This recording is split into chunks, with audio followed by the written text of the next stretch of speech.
I'm Crystal Bryan, the department chair for the English department on the Menifee Valley campus.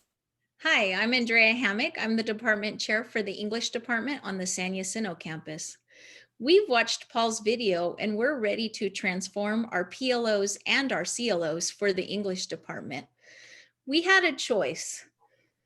We could either take the red one or the blue one. We've decided to take the red one.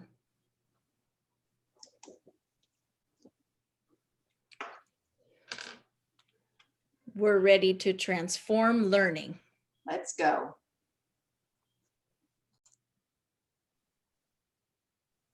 We are going to show you in this short presentation how CLO revision might look.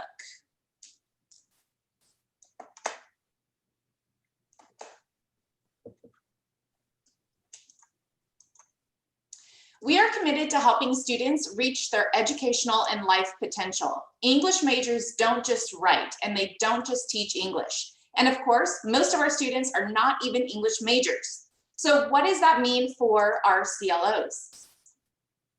Well, let's look at the MSJC ILOs. We have aesthetic awareness, communication, critical thinking, cultural awareness and humility, information technology and literacy, responsibility, scientific awareness, and social awareness. So our next step is that we would want to review our English department PLOs. If you look at this list of PLOs, a lot of them are pretty long and complicated. I'm not really sure that our students or maybe even their future employers would necessarily know what some of these things mean. So as we're revising, we may want to revisit these in the future, but we'll get back to that. Now, our third step would be to take a look at our CLOs for the 2 or 3 courses which are going to have the biggest impact for our students. We have a lot of pretty long and complex CLOs in the English department for all of our courses, so I've just pulled out one for you here. Analyze the rhetorical situation, including the importance of purpose and audience, and the use of rhetorical appeals and rhetorical strategies in popular and/or scholarly text. This is for an English 101 course. As we look at that, I know that a lot of us are probably thinking, what does that mean? Students may not know exactly what that means. I mean, it's multiple steps. Employers may look at that and not know what it means. Sometimes even as instructors, when we're assessing, we don't know what that all means. We may look at a paper and say, there's so many things in the CLO, we're not sure exactly what we should be assessing. So as a department, we would want to ask ourselves, what do we want our students to get out of our class? What do we want them to learn? So in the English department, we may think that they should build confidence in writing and reading, think critically about complex topics, reflect often, communicate effectively, argue well, consider and evaluate arguments, as well as be an advocate for themselves and others.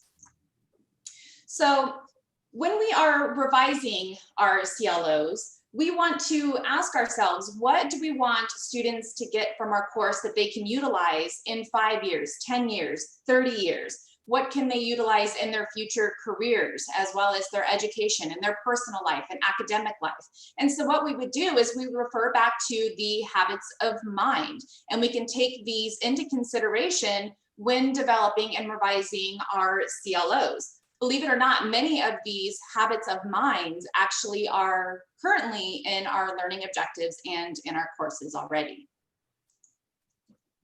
So for example, we would take the old CLO that we previously showed you that says, analyze the rhetorical situation, including the importance of purpose and audience and the use of rhetorical appeals and rhetorical strategies in popular and/or scholarly texts. And we can simplify that CLL and relate it back to the habit of mind, number 9, by just saying to think and communicate with clarity and precision.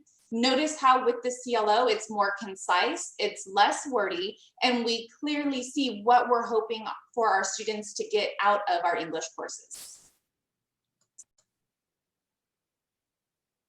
So then our sixth step is that once we have figured out the CLOs for our main courses, we've made them more user-friendly, more student-friendly, more employer-friendly, then we know that there's a really strong possibility that we'll need to go back and revise our PLOs as well. Change is definitely inevitable here. And then step 7 for us will be finally, once we've revised these CLOs, we're going to get some program review data that's going to actually help us transform our students' education. It's going to make program review much more valuable for us as a department. Students are going to help us out by assessing themselves metacognitively on these new CLOs. This is going to give us the opportunity to see how they think they are doing. So they're going to help us in that assessment process. Students will better understand when they look at our CLOs. They'll be able to articulate their lifelong skills, values, habits, and traits that our content is helping them build.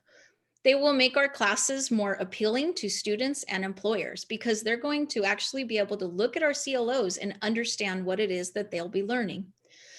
An employer, for example, may not necessarily care about MLA formatting, but she may be really interested to know that our students can work with precision and accuracy.